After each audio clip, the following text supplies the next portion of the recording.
But we do start with the breaking news from Madrid this afternoon. Former president of the Spanish Football Federation, Luis Rubiales, has been found guilty of sexual assault after kissing Spain forward Jenni Hermoso without her consent in the aftermath of the 2023 World Cup final.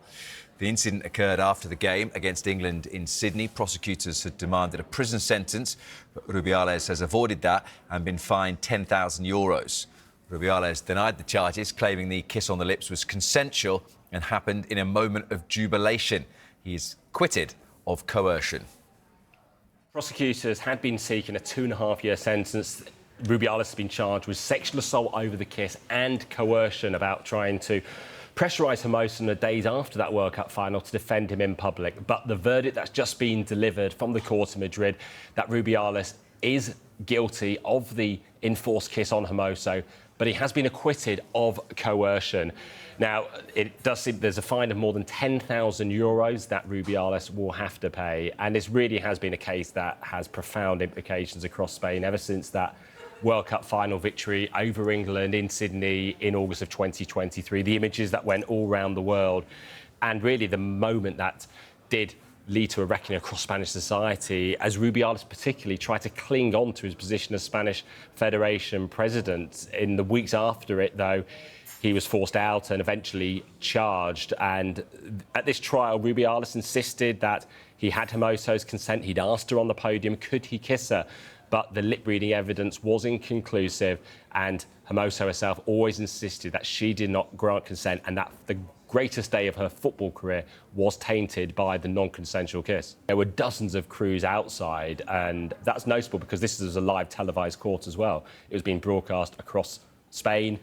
Outside, a huge scrum around Rubiales, attempting to sort of get questions from him, as many have been attempting to do over the last year or so about his conduct on that night in Sydney. And it has really shone a focus on the inequalities in Spanish women's football in particular. Already in the year before this World Cup, many players had refused to play for the national team over disagreements and concerns about the treatment they were receiving from Jorge Vilda, who was the coach at the time. He left in the fallout from this, having backed Rubiales. He's now coach of the women's national team in Morocco. But certainly for Spain, it has led to them asking, in terms of society, some deeper questions, not just about football, but also about wider society, about misogyny and sexism. So in terms of this verdict, it's quite a landmark moment, the fact that Luis Rubiales has been convicted of this non-consensual kiss on one of the star players of the team, Jenni Hermoso. Well, these are the key points from a very complex ruling and trial. Rubiales has been found guilty of sexual assault, kissing Jenni Hermoso without consent. He's been ordered to pay a fine of €10,800. That's just under £9,000. The ruling prohibits Rubiales from going within 200 metres of her or communicating with her for a year. He's been acquitted of coercion, as have 3 other defendants in the case. Jorge Vilda, the coach of Spain at the time, Ruben Rivera, the Federation's former head of marketing, and Albert Luque, former sporting director. The ruling can be appealed before the Criminal Division of the National Court. England's Lucy Bronze spent a number of years in Spain playing for Barcelona. She's commended the bravery of the women who spoke out in court during the trial. I'm good friends with a lot of the players who are involved during it, and I think from my point of view, knowing them, I think it's just, yeah, I think it's been incredible that these players have had to go through that, not only winning the World Cup and the media on the outside of it, but they're in the court case, they're speaking out. I think it's incredibly brave of all the individuals and the team collectively. They're fighting for change, which is not just in that court case, they're also making changes in the federation. I think it's amazing. It's something that, as an England team, we've made changes in our team, not for the same extent and the same reasons. But yeah, as we watch on, me personally and us as a team, we stand by the Spanish players. We hope them all the best. We want them to get what they deserve. And we want them to just enjoy the football as well. I've been there last year at Barcelona and watching the players go through all the ordeals after the World Cup, and I think it was challenging off the pitch as well for them.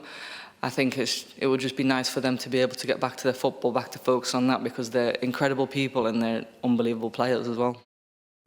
Well, the verdict once again highlights the concerns around personal safety for women in sport. Bronze says female athletes are taking more precautions as the spotlight on them increases. It comes just days after British tennis player Emma Raducanu was left in tears on court as a man was ejected from the stands for exhibiting fixated behaviour towards her.